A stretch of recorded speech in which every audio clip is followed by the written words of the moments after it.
Good morning. Good morning sir. चलिए आज हम लोग क्या पढ़ने जा रहे हैं? आई have a dream. I have a dream chapter हम लोग पढ़ेंगे, जिसका मतलब होता है मेरा एक सपना है, जिसको किसने लिखा है? Martin Luther king. इनका पूरा नाम यहाँ पे JR होगा, junior, Martin Luther King junior. आप लोग एग्जाम में आ सकता है मार्टिन लूथर किंग भी रहेगा और मार्टिन लूथर किंग जूनियर भी रहेगा, तो हाँ आप सही से देख के JR रहेगा तो ही मारिएगा ऑब्जेक्टिव में। चलिए चैप्टर को हम लोग पढ़ते हैं। चैप्टर से पहले हम लोग मार्टिन लूथर कौन थे उसके बारे में थोड़ा जानकारी देख लेते हैं। क्या कहता है देखिएगा, आई have a dream.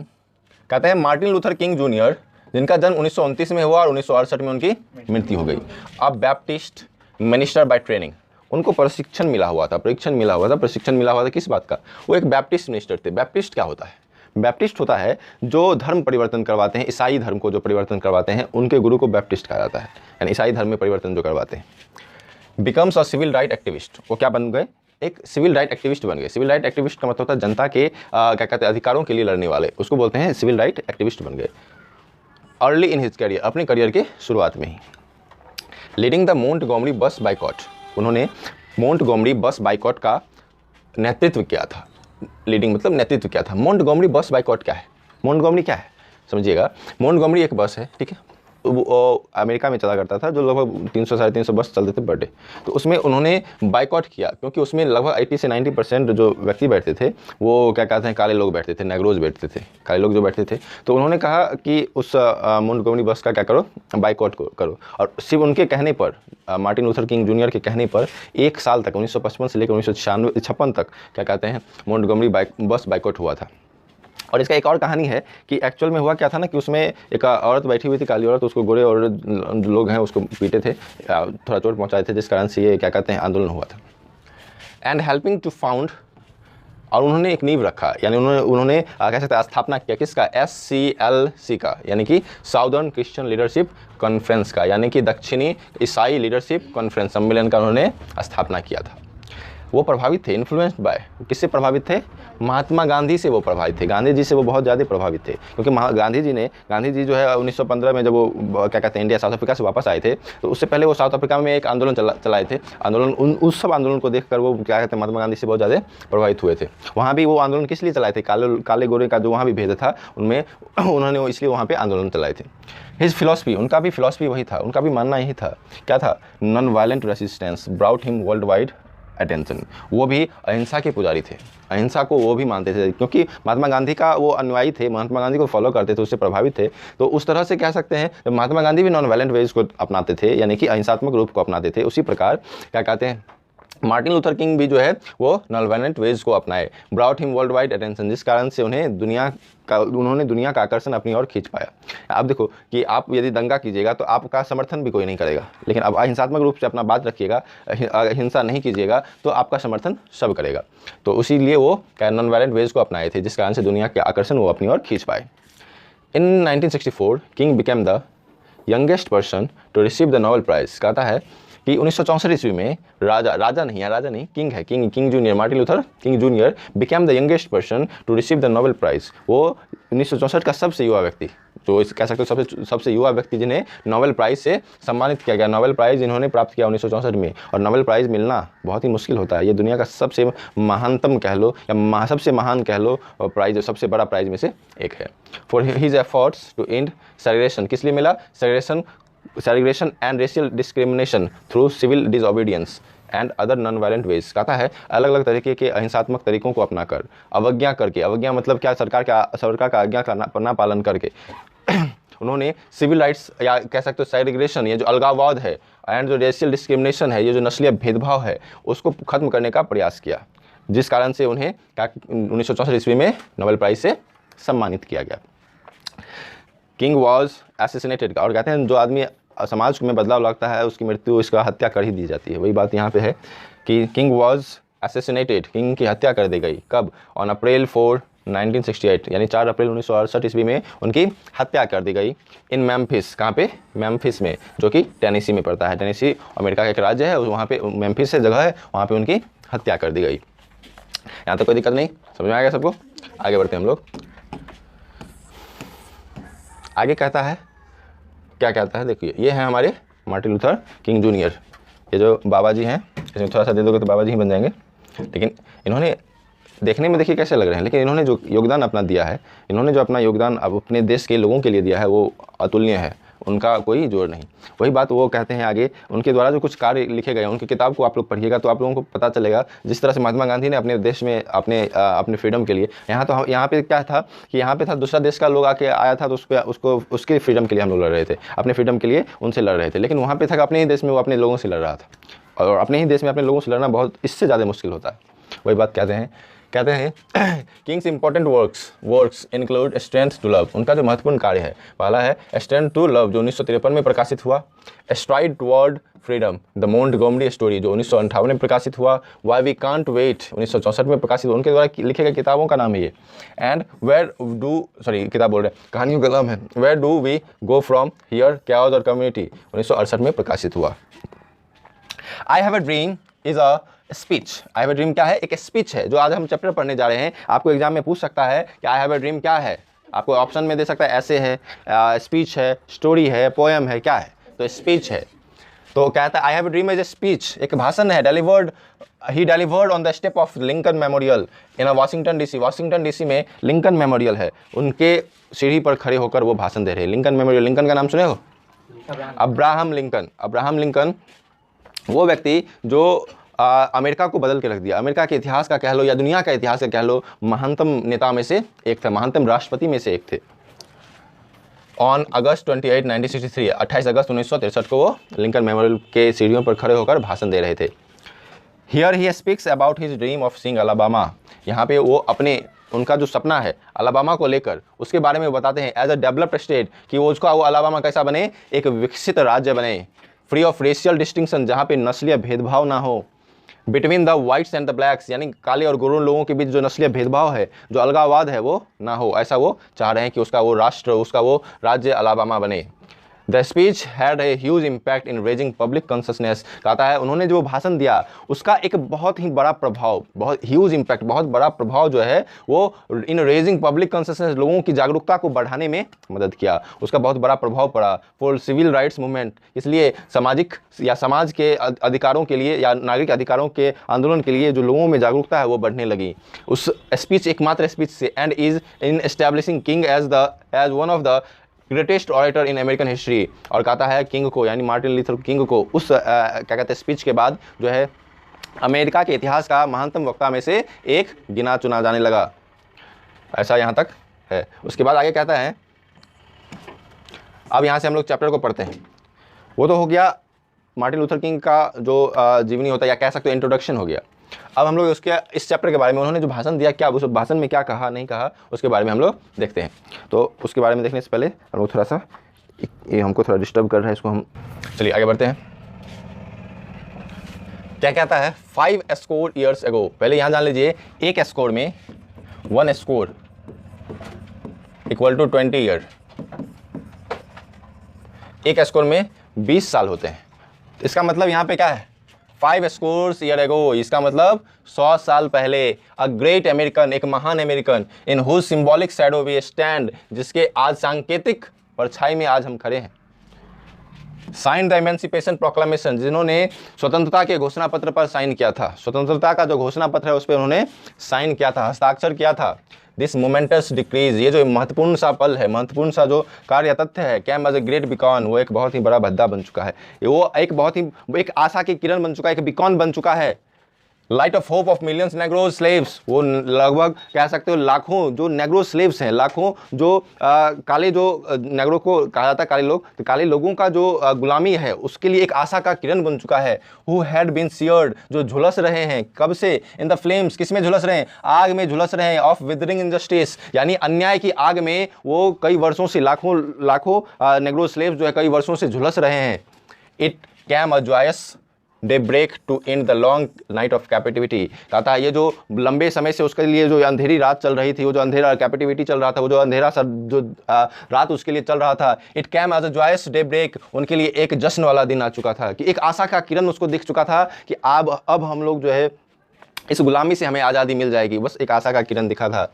But 100 years later, लेकिन 100 साल बाद भी, we must face the tragic fact that the Negro is still not free, कहता है कि हमें इस दुखद सच्चाई को आज भी इस बात को मानना पड़ेगा 100 साल बाद भी कि नेग्रोज अभी भी फ्री, अभी भी स्वतंत्र नहीं हैं। 100 ईयर्स लेटर, 100 साल बाद भी the life of नेग्रोज is still sadly crippled, कि 100 साल बाद भी नेग्रो का जीवन अभी भी जकड़ा हुआ है बाय द मैनेकल्स ऑफ सेग्रेगेशन, कहता है अलगाववाद की जंजीर में अभी भी जकड़ा हुआ है, and the chains of discrimination, और जो ये भेदभाव है, ये जो नस्लीय भेदभाव है उसके जंजीर में आज भी हमारा ये नेग्रोज प्रजाति आज भी जकड़ा हुआ है। कहता है 100 ईयर्स लेटर, 100 साल बाद भी the Negro lives on a lonely island of poverty in the midst of vast ocean of material prosperity. कहता है कि एक बहुत बड़े, एक समुद्र जैसा मटेरियल प्रॉस्पेरिटी, जहाँ पे भौतिक समृद्धि है हमारे इस राष्ट्र में, वहाँ पे उस समुद्र में एक छोटा टापू, जो गरीबी का एक छोटा टापू है, उसमें आज भी अकेला रह रहा है नेग्रोज प्रजाति, ऐसा वो कहते हैं। 100 years later the Negro is still languishing in the corner of American society. कहता है 100 साल बाद भी अभी भी नेग्रोज प्रजाति को अमेरिकन सोसाइटी से दूर थलग रखा गया है, अलग रखा गया है, अमेरिकन समाज से, अमेरिका के समाज से उसे क्या किया गया, लैंग्विशिंग किया गया, उन्हें अलग थलग रखा गया, उन्हें नकार दिया गया है। And finds himself an exile in the own land, और खुद को वो अपने ही लैंड पर देश निकाला समझते हैं, यानी उन्हें ऐसा महसूस कराया जा रहा है जैसे मान लो अपने ही ज़मीन पर उसको कोई अधिकार नहीं, उसे देश निकाला कर दिया गया है। एग्जाइल मतलब होता है देश निकाला कर देना, यानी उन्हें खुद के ज़मीन पर, खुद के ही, आप जैसे मान लीजिए आपको अपना लैंड पे, आपको अपने घर से कोई निकाल दे तो कैसा महसूस होगा, उस तरह से उसको महसूस होता है, अपने ही देश से उसको देश निकाला कर दिया गया, ऐसा उसको महसूस करवाया जाता है। So we have come here today, इसीलिए आज हम यहाँ आए हैं, to dramatize an appealing condition, ये जो दयनीय स्थिति है उसको बदलने आए हैं, उनको हर संभव हम प्रयास करेंगे, उस अपीलिंग कंडीशन का, उस जो दयनीय स्थिति है उसको ड्रामेटाइज करेंगे, उसे बदलने का प्रयास करेंगे। आगे कहते हैं,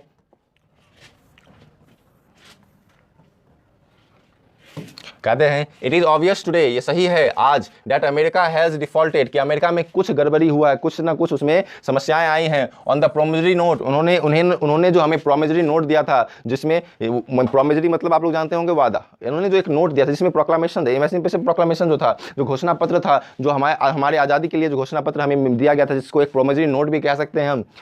इन सो फार, जहाँ तक as her citizens of colour are concern, जहाँ तक उनके लोगों का जो रंग उनके लिए चिंता है, उनके लिए जो संबंधित है, उनसे जो संबंधित है, वो ये ऑब्वियस है कि आज भी कहता है उस प्रोमिसरी नोट्स को इंस्टीट्यूट ऑफ ऑनरिंग, उसको सम्मान देने के बजाय this sacred obligation America has given the Negroes people a bad cheque, उन सब चीज़ों को, उस पवित्र सा जो क्या कहते हैं ऑब्लिगेशन, उन्होंने जो आंदोलन किया था उनके लिए, उन्हें जो स्वतंत्रता का जो घोषणा पत्र मिला था, जो इमेंसिपेशन प्रोक्लामेशन मिला था, जो प्रोमिसरी नोट मिला था, जो पवित्र सा प्रोमिसरी नोट्स मिला था, उसको सम्मान देने के बजाय ये अमेरिकन क्या कर रहे हैं, American has given the Negroes people a bad cheque, कि अमेरिका के लोगों ने नेग्रोज को बैड चेक दिया है, अमेरिका ने नेग्रोज को यानी काले लोगों को बैड चेक दिया है। एक ऐसा चेक, आगे बढ़ते हैं पता चल जाएगा, which has come back mark insufficient funds. जैसे मान लीजिए आपको हम एक चेक दिए और इसमें बहुत सारा पैसा लिख दिए, मान लीजिए आप बैंक में भजाने गए तो वहाँ पे पता चला कि आपके मेरे अकाउंट में कुछ है ही नहीं।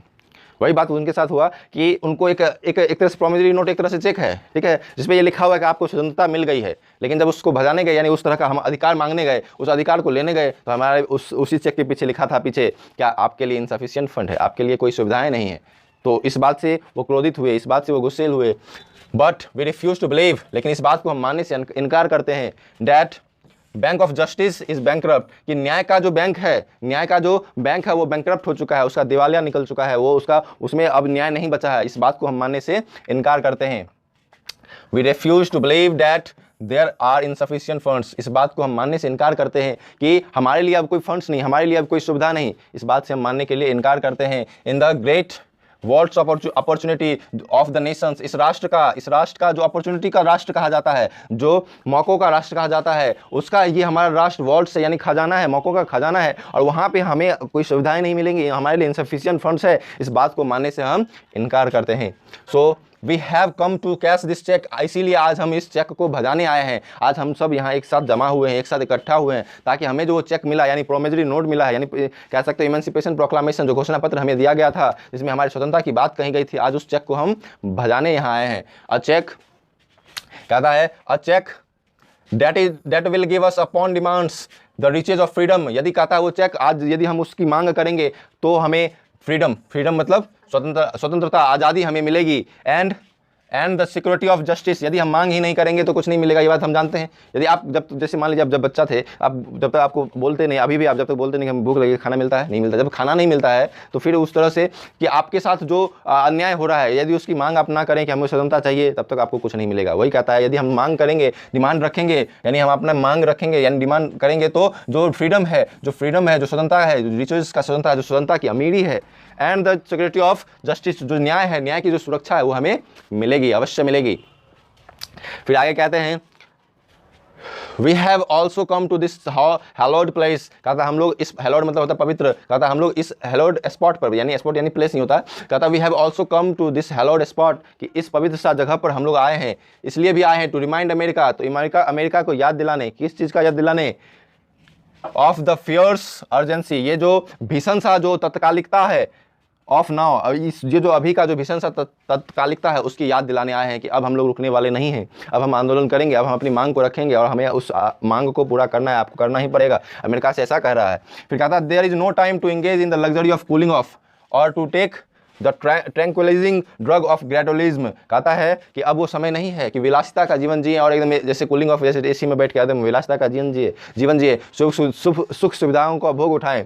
लेकिन आगे कहते हैं अब वो समय नहीं रहा। Or to take the tranquillising drug of gradualism. Tranquillising का मतलब होता शांत होना, किस चीज़ को शांत, क्रमिकता को, जो हमारे अंदर जो क्रमिकता है, जो हमारे अंदर जो क्रिया करने का जो भाव है, वो हमें एक मेडिसिन लेकर, एक ड्रग्स का मतलब यहाँ मेडिसिन होगा, मेडिसिन लेकर, दवाई लेकर शांत नहीं करना है, हमें उग्र करना है, उसे आगे की ओर बढ़ाना है ताकि हमें वो स्वतंत्रता मिल सके।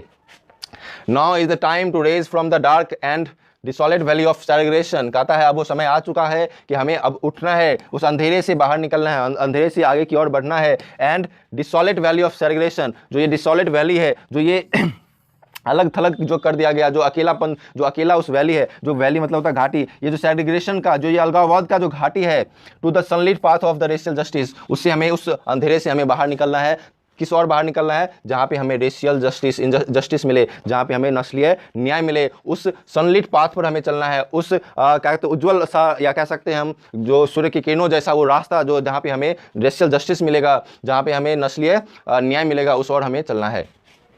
फिर आगे कहते हैं वो now is the time to lift our nation, now is the time to lift our nation from the quicksand of racial injustice। कहता है अब वो समय आ चुका है कि हमें अपने देश को, अपने इस राष्ट्र को, क्विकसैंड मतलब दलदल, कहता है कि हमें अपने इस राष्ट्र को रेशियल इनजस्टिस, जो नस्लीय जो अन्याय है, उसके उस दलदल से बाहर निकालना है, to the solid rock of brotherhood, ताकि हम भाईचारा का एक चट्टान है उसकी ओर बढ़ सकें, भाईचारा बना सकें। ठीक है, आगे बढ़ते हैं। उतना को एडिट हो जाएगा, टेंशन क्या लेता है। आगे बढ़ते हैं। चौथा नंबर क्या आता है, क्या, it would be fatal for the nation to overlook the urgency of the movement. कहता है ये इस पल का जो अर्जेंसी है, इस पल का जो आपातकालीन स्थिति है, उसको ओवरलुक करना, उसको नकारना, ये इस राष्ट्र के लिए घातक होगा। And to underestimate the determination of the Negroes, और नेग्रोज का जो डिटर्मिनेशन है, नेग्रोज का जो दृढ़ संकल्प है, उसको नकारना, उसको कम आंकना, ये इस राष्ट्र के लिए घातक साबित होगा। This sweltering summer of the Negro's legitimate discontent. कहता है ये जो स्वेल्टिंग समर है, जो ये पसीने लाने वाली जो गर्मी है, जो अंदर, जो नेग्रोज के अंदर जो ये जोश भरा हुआ है, वो भी लेजिटिमेट डिस्कंटेंट के साथ, लेजिटिमेट यानी कि जो वैध, जो असंतोष भरा हुआ है नेग्रोज में, विल नॉट पास, वो तब तक नहीं गुजरेगा, until there is an invigorating autumn of freedom and equality. जब तक कि उन्हें स्वतंत्रता नहीं मिल जाता, शरद ऋतु जैसा स्वतंत्रता नहीं मिल जाता, वो जोशीला स्वतंत्रता और इक्वालिटी और वो समानता नहीं मिल जाता, तब तक वो नेग्रोज प्रजाति, नेग्रोज के लोग, नेग्रोज कभी शांत, तब तक शांत नहीं होंगे जब तक कि उन्हें वो क्या स्वतंत्रता और इक्वालिटी नहीं मिल जाती। 1963 इज नॉट एन एंड। कहता है 1963 एक अंत नहीं है, बट अ बिगिनिंग, लेकिन एक शुरुआत है। Those who hope that Negroes needed to blow off steam and will now be content will have to rude awakening if their nation returns to business as usual। सुनिएगा, इस line को सुनिएगा, कहते हैं 93 is not an end, 93 एक अंत नहीं है, but a beginning, लेकिन एक शुरुआत है। Those who hope that the Negroes needed to blow off steam, जिन्हें ये आशा करते हैं, जिनका ऐसा मानना है कि नेग्रो प्रजाति के लोगों को क्या भाप उड़ाने चाहिए, उनको क्या कहते हैं अलग थलग कर देना चाहिए, छोटे छोटे काम करने चाहिए जो ये आशा करते हैं। And will now B content, अब वो संतुष्ट होंगे, अब वो संतुष्ट होंगे किस बात को लेकर कि उन्हें छोटा छोटा काम करना चाहिए, लेकिन अब हम लोगों ने एक बहुत बड़ा आंदोलन उखेड़ दिया है, बहुत बड़ा आंदोलन छेड़ दिया है, अब वो संतुष्ट होंगे। Will have a rude awakening if the nation returns to business as usual, और यदि वो राष्ट्र अमेरिका जो कि एक राष्ट्र, वो यदि फिर से उसी तरह का कार्य करेगा जैसा वो पहले करता था, हमारे साथ दुर्व्यवहार करता था, हमें गुलाम समझता था, इस तरह से वो कार्य करता था, यदि वो फिर से ऐसा करेगा तो एक र्यूड अवेकिंग जो हम लोगों ने कर चुका है, एक बहुत बड़ा जागृति हम लोगों ने क्या कहते हैं अमेरिका के लोगों के लिए जागृति किया है, अपने आप को जागृत किया है, वो फिर से एक उग्र आंदोलन का रूप ले लेगा। Negro is granted his citizenship rights, कहता है नेग्रो जो है अपने उनका जो सिटीजनशिप राइट्स है, उनका जो नागरिकता जो अधिकार है, उसके लिए उसे उन चीज़ों पर ऐतराज़ है, क्योंकि उनको जो नागरिकता अधिकार मिला है उनमें वो सुविधाएं नहीं, जो सुविधाएं उन गोरे लोगों को मिलता है वो सुविधाएं इन काले लोगों को नहीं मिलता है। फिर आगे कहते हैं the wild winds of revolt will continue to shake the foundation of our nation, कहता है ये जो बवंडर है ऑफ रिवॉल्ट विल कंटिन्यू, ये जो आंदोलन का जो बवंडर है वो तब वो चलता रहेगा, वो कंटिन्यू होता रहेगा, वो हमेशा चलता रहेगा। To shake the foundation of our nation, और हमारे नेशन हमारे राष्ट्र के नींव को हिलाता रहेगा। अनटिल, जब तक कि the bright days of justice emerge, जब तक कि न्याय का उज्ज्वल सा दिन नहीं आ जाता, तब तक हमारे इस देश की नींव को हमारा ये आंदोलन क्या करता रहेगा, हिलाता रहेगा। आगे कहते हैं वो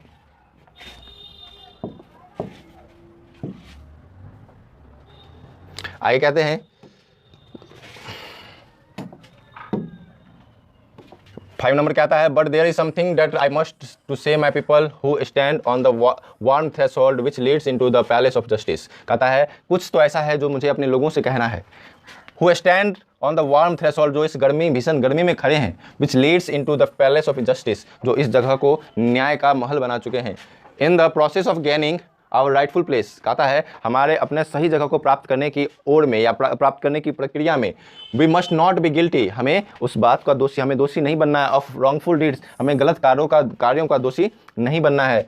late us not seek to satisfy our thirst for freedom by drinking from the cup of bitterness, कहता है हमें अपने जो ये फ्रीडम का जो प्यास है, जो स्वतंत्रता की जो प्यास है, उसको संतुष्ट करने के लिए हमें कप ऑफ बाइटरनेस एंड हेटर, लोगों का बाइटरनेस यानी कड़वाहट और लोगों का नफरत के प्याले में हमें उस चीज़ को प्राप्त नहीं करना, हमें फ्रीडम की प्यास को बुझाने के लिए लोगों का नफरत नहीं लेना है, लोगों का कड़वाहट नहीं लेनी है।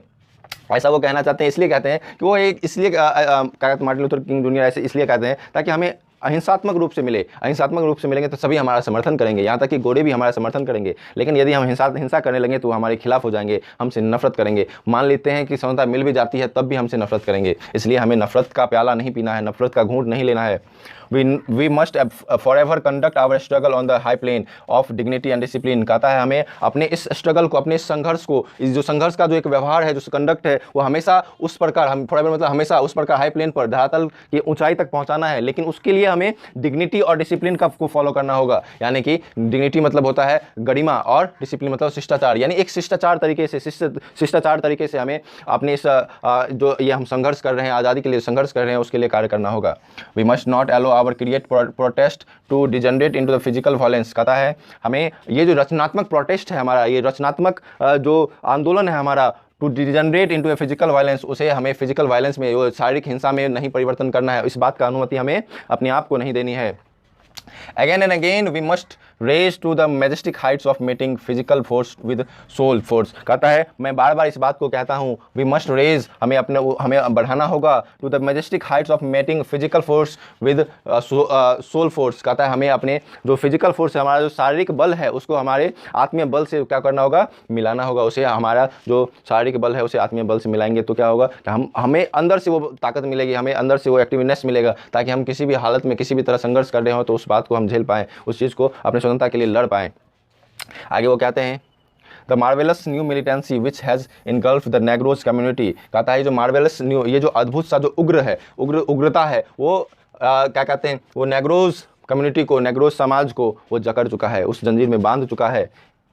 Must not lead us to distrust all white people, लेकिन हमें सभी वाइट पीपल में, सभी जो उजले लोग हैं उसमें डिस्ट्रस्ट, उसमें अविश्वास नहीं पैदा करना है। White people for many of our white people, कहता है बहुत सारे हमारे उजले लोग यानी गोरे लोग हैं, for many of our white brothers, बहुत सारे हमारे गोरे भाई हैं।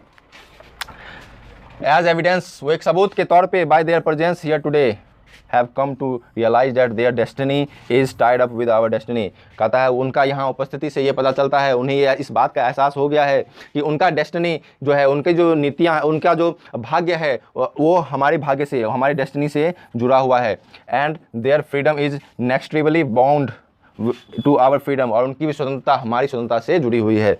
We can not walk alone, हम अकेला नहीं चल सकते हैं। आज के लिए इतना रहते हैं, क्योंकि चैप्टर बहुत बड़ा है, तो और हम लोग इसको 2-3 क्लास में इसको ख़त्म करते हैं, 2 से 3 क्लास में ये खत्म हो जाएगा। Thank you.